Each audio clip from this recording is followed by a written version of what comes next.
sehat sempat. Yang kedua, salawat dan salam kita curahkan kepada junjungan kita Nabi Muhammad SAW. Selalu kita nantikan sifatnya telah Oke, di sini kita dari mahasiswa PPL akan mensosialisasikan terkait lingkungan hidup bersih, lingkungan sekolah yang bersih dan sehat. Seiring dengan berjalannya waktu, ini juga di SMA Negeri 3 Tegal kan juga berkoordinasi dengan dinas lingkungan sehat ya, dinas lingkungan hidup ikut mensukseskan apa namanya sekolah Rembang nggak?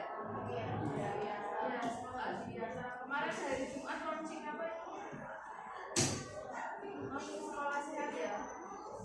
Oke, sebelum nantinya ada beberapa yang dari kami sampaikan, kita jargon dulu ya. Ada yang masih ingat?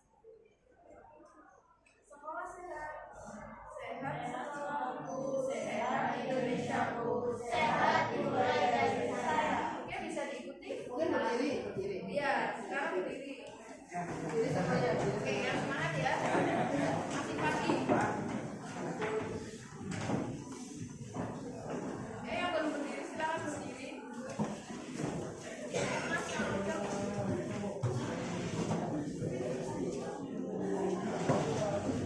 Bisa dimulai ya. Sekolah sehat. Sehat sekolahku, sehat Indonesiaku, sehat dimulai dari saya.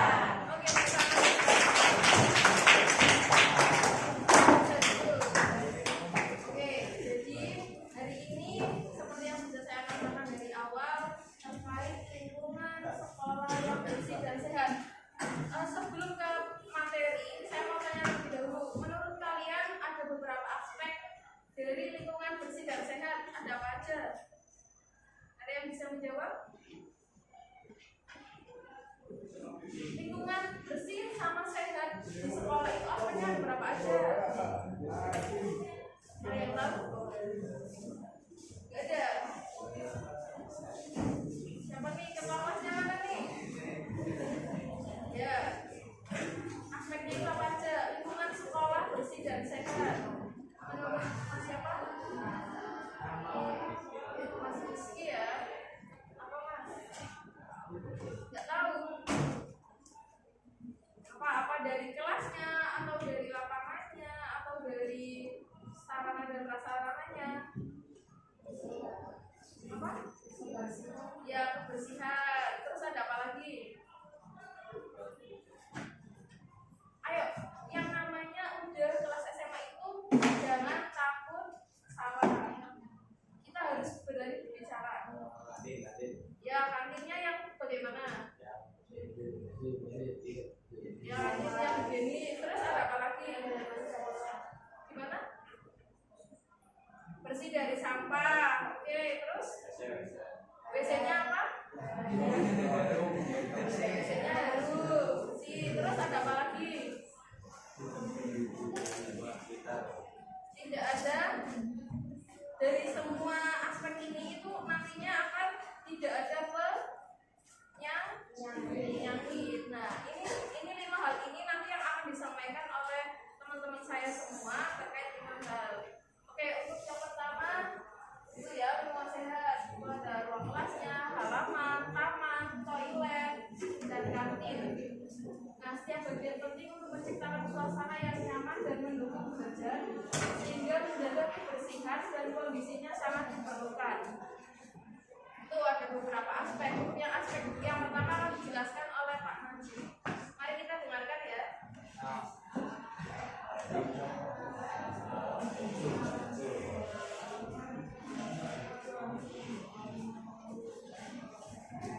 Ya, sudah dijelaskan sama Bunda itu ya. Yang pertama tadi apa? Kebersihan kelas ya. Kenapa kebersihan itu penting? Kita yang tahu? Ada yang tahu nggak?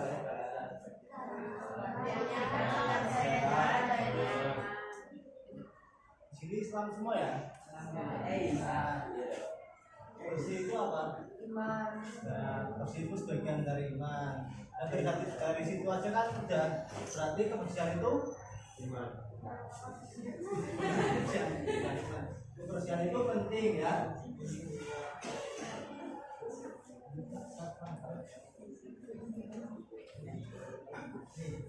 Ada 3 aspek cara menjaga kebersihan di kelas. Yang pertama apa? Buang sampah pada tempatnya.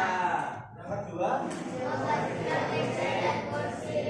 Lalu yang terakhir apa? Ciptakan keadaan. Sudah dilakukan di sini tadi? Ada campur tangan dari pihak luar enggak tadi? Atau dari inisiatif diri kita sendiri? Tadi gimana tadi? Ada campur tangan dari pihak luar ya? Belum inisiatif dari diri sendiri ya? Dan bagaimana caranya biar kita punya inisiatif dari diri kita sendiri untuk menjaga kebersihan di dalam kelas kita? Ya, tadi apa kebersihan? Jargon tadi itu apa yang terakhir jargonnya? Kebersihan dimulai dari saya. Ya. Untuk menjaga kebersihan kelas itu yang paling penting itu dimulai dari diri Sendiri. Kalau dari diri sendirinya sudah, nanti dari pihak lain juga akan ikut jaga kebersihan ya. Ini sudah bersih belum? Belum bersih? Coba diambil kembali biar bersih lagi. Mana yang belum bersih? Ada nggak sampahnya di laci, di atas meja, di bawah kursi? Ada nggak?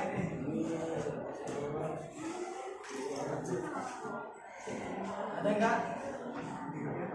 Sudah bersih berarti? Sudah bersih belum? Di atas mejanya, di lancingnya, sama di bawah kursinya sudah bersih ya? Nah berarti kalau sudah bersih, untuk kedepannya itu harus ditingkatkan kembali. Kalau waktunya tiket ya, bisa dipahami ya.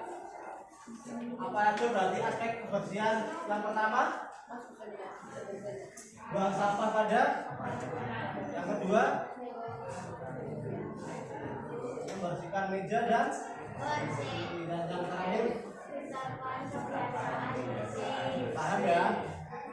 Untuk selanjutnya berarti kalau sawahnya kotor, mejanya kotor, langsung dibersihkan ya.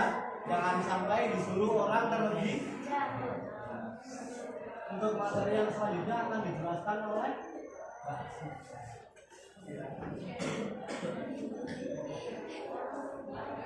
Kesehatan di sekolah. Dan tadi kan kita menjaga kebersihan nih. Terus kita juga masuk menjaga kesehatan di sekolah. Salah satunya apa? Dengan selalu mencuci tangan di depan kelas ada ya untuk cuci tangannya udah disediakan. Jadi ketika mau makan, ketika habis dari kamar mandi, itu juga kita harus menjaga kebersihan dari baju itu ya, lingkungannya juga kan gitu. Nah, selain itu kita juga harus mengelola sampah dengan baik. Kenapa sih kita perlu? Nah, kalau misalnya kita buang sampah sembarangan atau asal membuang sampah, itu nanti bisa jadi sumber penyakit. Selain bau, itu juga menyebabkan penyakit. Nah, untuk kenapa kita harus mengelola itu untuk supaya gampang lebih mudah diproses. Jadi kan untuk makanan sisa makanan kayak habis jajan terus masih ada sisa itu kan nanti bisa terurai sendiri walaupun agak lama kayak gitu. Nah sedangkan untuk plastiknya bekas bungkus makanan itu kan lama sekali ya. Lihat udah setahun 2 tahun plastik kan masih ada tetap ya. Nah jadi itu perlu dikelompokkan. Nah untuk botol sendiri di SMA 3 juga udah nyediain tempat ya untuk botol minuman itu di depan perpustakaan kayak gitu. Jadi kalau misalnya diminum terus nanti habis disimpan dulu, nanti ketika pulang itu bisa dibawa dan ditaruh di tempatnya begitu yang ada di depan perpustakaan. Ya, materi selanjutnya akan disampaikan oleh Bu Aisyah.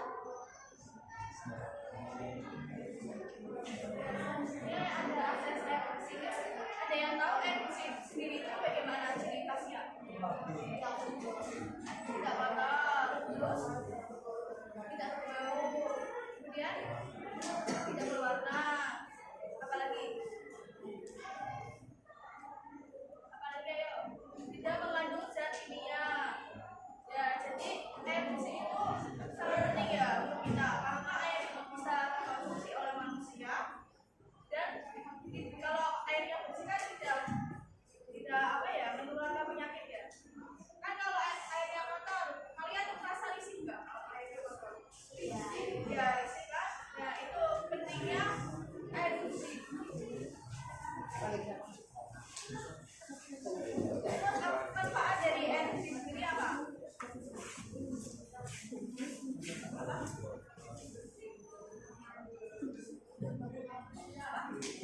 Manfaatnya dari air bersih apa?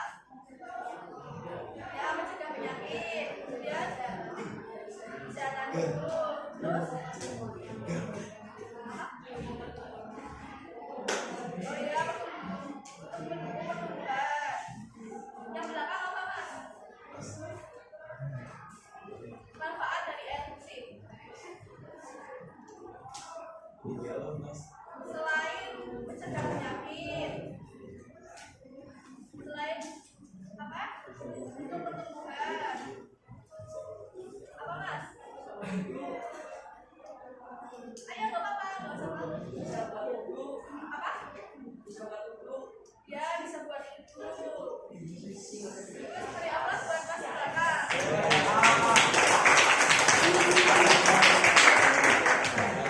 Ya air bersih sendiri kan termasuk dari lingkungan sehat ya.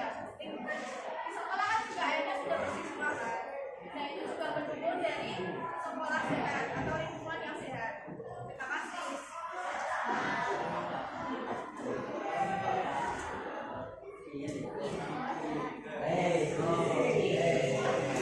Ada pantun ya. Buah ceri, buah pepaya. Selamat pagi semua.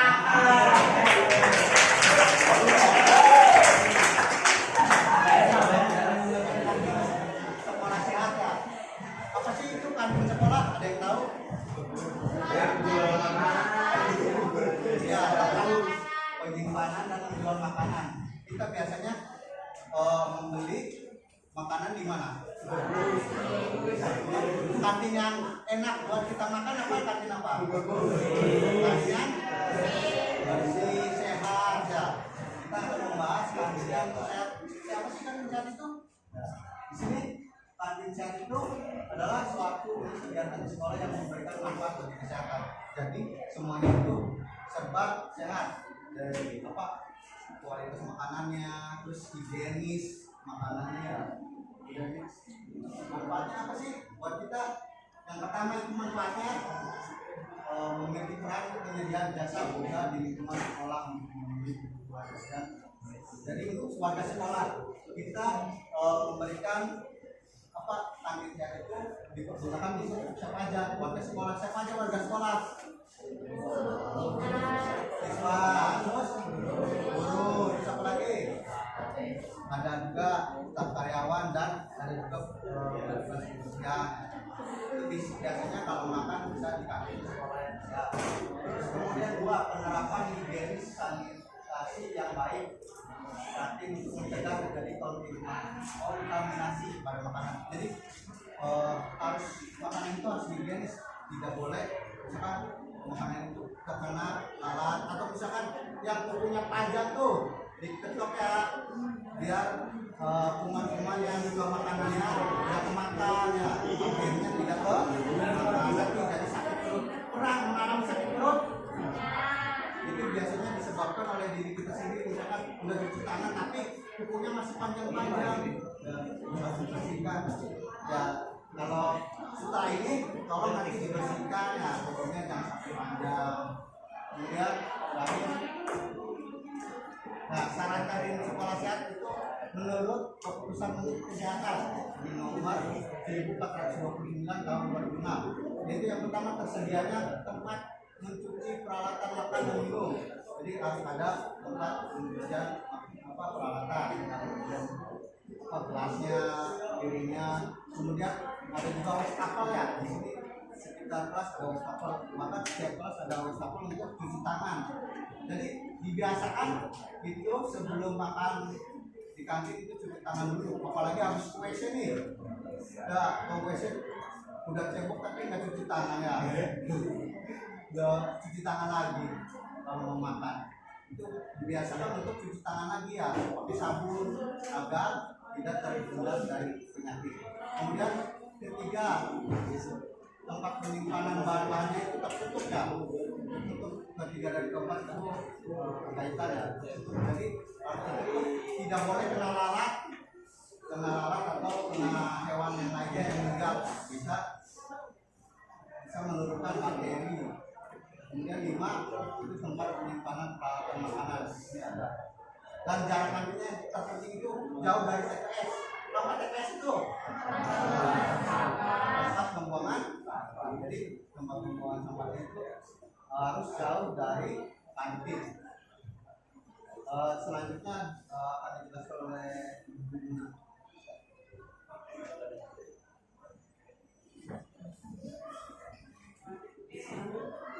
Selanjutnya, saya akan menjelaskan mengenai penyakit yang menyebabkan karena lingkungan yang tidak sehat. Coba, kalau penyakit ini kan ada yang menular dan tidak menular. Nah, penyakit menular apa aja yang tahu?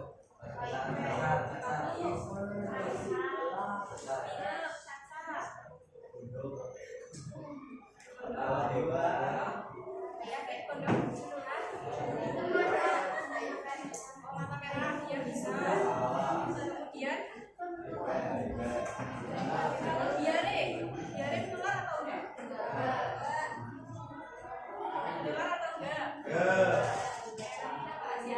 Kalau mah menular atau enggak? Enggak. Demam berdarah menular atau enggak? Tapi biasanya ada wabah demam berdarah, wabah diare, berarti itu menular atau enggak? Oke, ini yang pertama batuk pilek. Nah, ini batuk pilek ini sering kali terjadi. Sering kali ada, biasanya rombongan kalau batuk pilek ini. Coba, Mas Haidar, kalau batuk pilek apa yang dilakukan? Minum es. Oke, ada lagi? Oke, coba yang ini. Mbak Bella ya. Kalau batuk pilek apa yang dilakukan? Minum obat selain itu. Pakai masker, ya betul. Tepuk tangan buat Mbak Bella. Oke, jadi ini ya, kalau yang dikatakan Mbak Bella ini benar. Jadi kalau kalian batuk pilek, ini karena gampang banget menular. Ya, bisa melakukan dengan mencegah penularan dengan menggunakan masker, terus minum obat. Kemudian yang lainnya, ya apa yang dilakukan yang lainnya? Jadi orang di sekitar Mbak Bella, ketika ada orang yang terkena batuk pilek tidak ditemani, jangan ya. Jadi mencegahnya kita biar tidak tertular. Kalau mau makan dan minum, cuci tangan pakai sabun. Itu salah satu pencegahannya. Kemudian selanjutnya ya, penyakit kulit menular atau enggak? Menular, tapi biasanya ada medianya ya, jadi nggak langsung misalkan kita di lingkungan yang sama, biasanya tidak langsung. Kalau penyakit kulit misalnya cacar, dia bisa menular lewat udara bersentuhan, juga bisa. Jadi yang misalkan udah ada gejala penyakit cacar nih, biasanya ada ruang titik-titiknya kan, ada kayak cairannya, kalau cacar air ya, ada cairannya.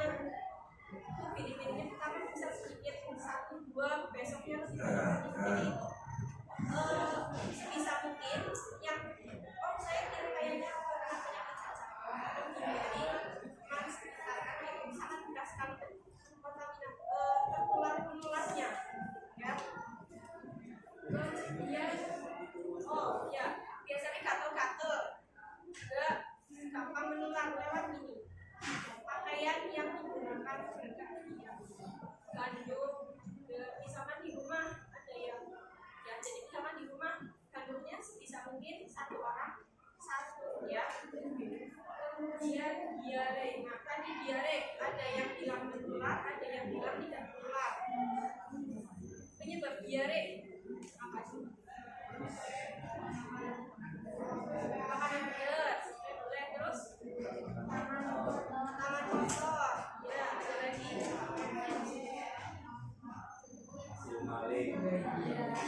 makanan yang sudah tidak higienis. Oke, jadi kaitannya dengan hal-hal yang tadi dijelaskan sama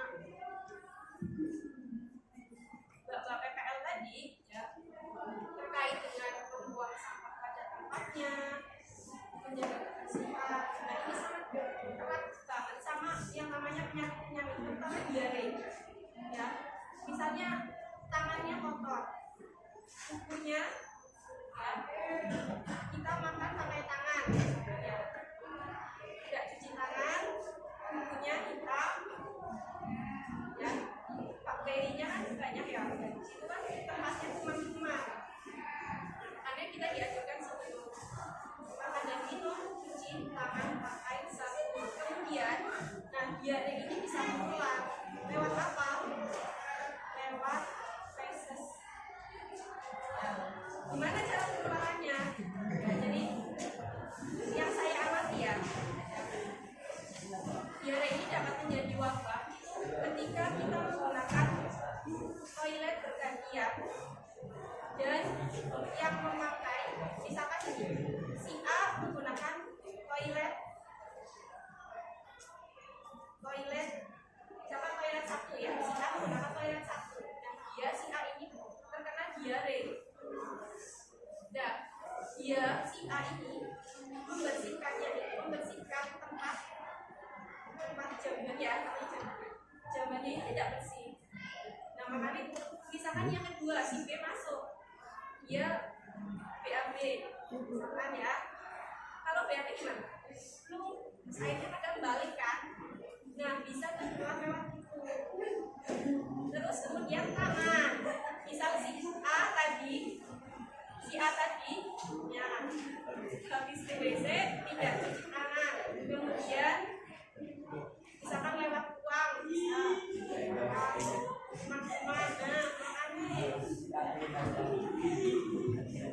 kalau makan jangan lupa cuci tangan.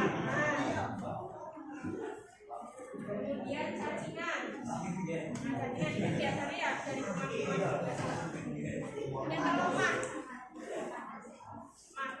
sakit perut biasanya disebabkan sama telat makan. Nah, kalau telat makan sekali mungkin bisa diatasi, tapi kalau berkali-kali ya akhirnya biasanya harus dipus. Kalau dipus biasanya infus kan, nggak pengen kan? Nah, yang terakhir demam berdarah keluar atau enggak?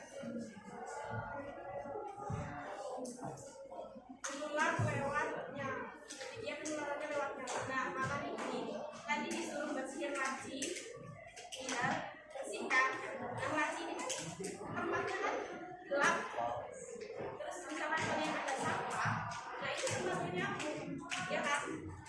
Terus biasanya kalau di atas sampah, tumpukan sampah ada lalat, ada apa lagi? Biasanya ada lalat buah juga. Nah, makanya kadang lalat juga kayak mana-mana. Dan tadi yang tadi nyamuk, sarangnya nyamuk di bawah meja, misalkan ada banyak sampah. Nah, nyamuknya kalian keluar dikit, bisa kan kena DB. Ciri-cirinya DB apa? Fisik, terus biasanya panas dingin dan itu berlarut-larut, kadang ada yang sampai seminggu 2 minggu. Nah, makanya kalau kira-kira kalian sudah panas lebih dari 3 hari sama tidur pas di rumah tidak sembuh segera ke dokter. Dan sampai biasanya seminggu lebih dia masih panas terus tidak turun. Kemudian kalau cek HB, dia HB-nya rendah, HB normal 12 sampai 18. Nah, itu biasanya kalau kurang dari itu HB-nya rendah, maka biasanya didiagnosa penyakit. Oke, saya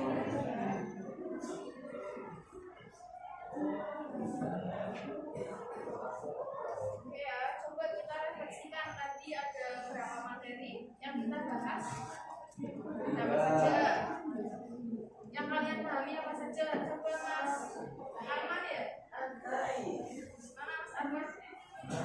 Ya, tadi apa saja? Air bersih, terus gimana kan sekolah?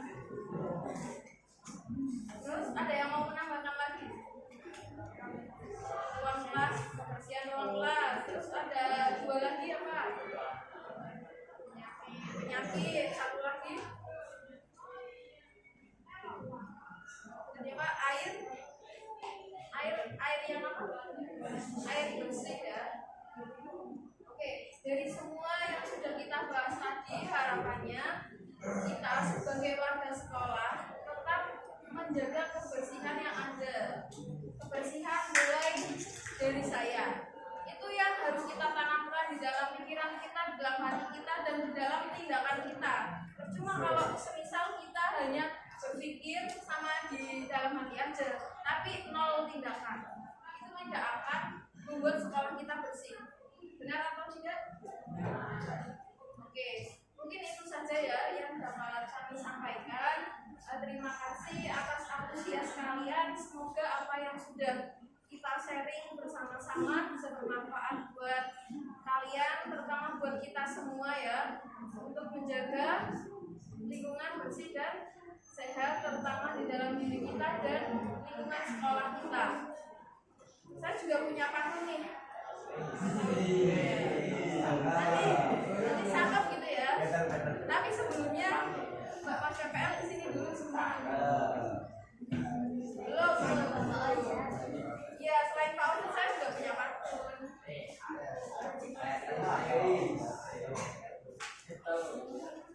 Oke. Burung dara, burung cendrawasih. Carinya di Papua. Jangan lupa hidup sehat dan bersih. Semoga aman kita semua.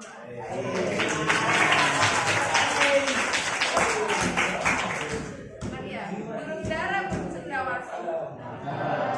Carinya di Papua. Cukup sekian dan terima kasih. Terima kasih semuanya.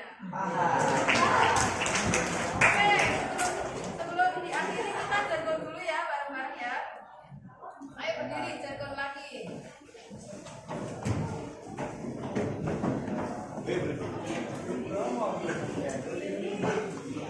Tapi saya mau salah satu dari kalian yang memimpin jargonnya. Ayo, Mas ini karena Mas ini duduk sendiri. Ayo, Mas Awaludin. Mas Awaludin bukan lagi. Oh, Mas Awaludin ya. Yang muda, dirinya yang muda.